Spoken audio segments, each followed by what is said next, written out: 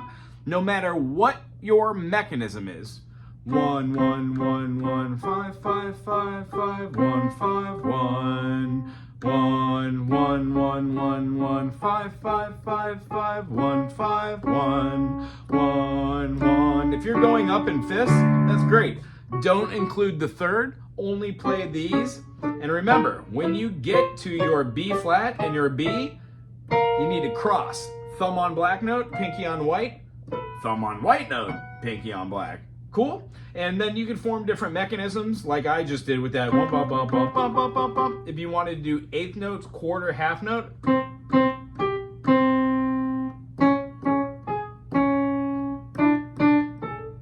And all of these eventually will come out somewhere in your playing. And if not, they're just great mechanisms for your fingers. Every mechanism is a great mechanism for your fingers. The idea is not to go too fast so it just becomes mush, but to go that just right amount of speed where your fingers become practical and using.